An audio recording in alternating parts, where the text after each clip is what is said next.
Hello guys, good morning, જય શ્રી કૃષ્ણ, જય માતાજી મિત્રો. તો ફાઇનલી છે ને વાગી ગયા છે 9 અને આજે છે ને અમે નાહી ધોઈને મસ્ત મજાના ફ્રેશ થઈ ગયા છીએ. અને 2 દિવસથી વરસાદ બહુ હતો, પણ આજે છે ને વરસાદે થોડો વિરામ લીધો છે. અને હવે છે ને આજે મસ્ત મજાના સૂરજ દાદાએ દર્શન આપી દીધા છે. અને જો આજે સરસ મજાનો ઉઘાડ પણ છે અને તડકો પણ સરસ છે.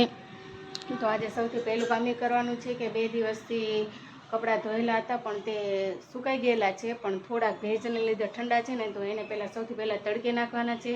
તો છે ને બધા જ કપડાને હું પહેલાં તડકે નાખી દઉં.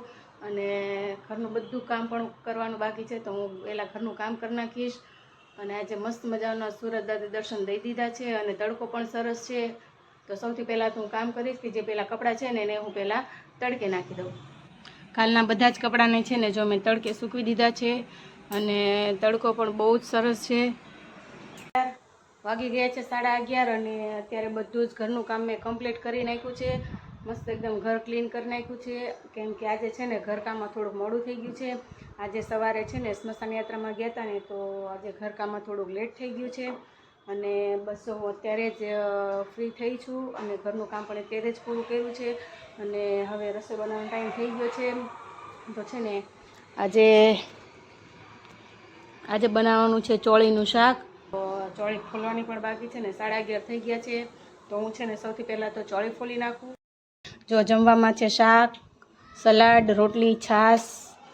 તો સૌથી પહેલાં તો હવે અમે જમી લઈએ. તો જો સાથે સેવ મમરા પણ છે.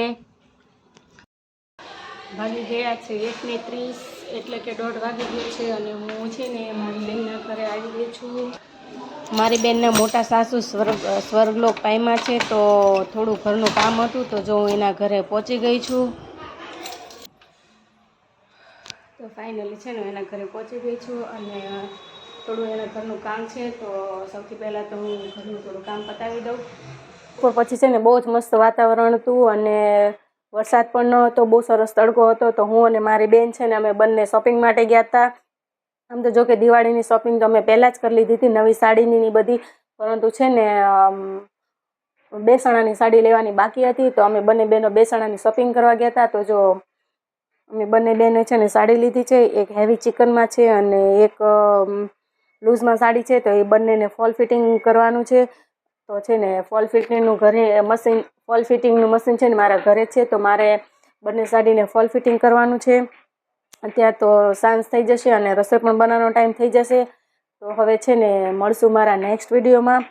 તો છે ને મારો ડેઈલી વ્લોગ જો તમને ગમ્યો હોય ને, તો તમે મારા વિડીયોને લાઇક કરી દેજો, શેર કરજો અને સબસ્ક્રાઈબ કરી દેજો અને કોમેન્ટ કરવાનું ભૂલતા જ નહીં. ત્યાં સુધી બધાને બાય બાય, જય શ્રી કૃષ્ણ, જય માતાજી, good bye and take care. આવજો.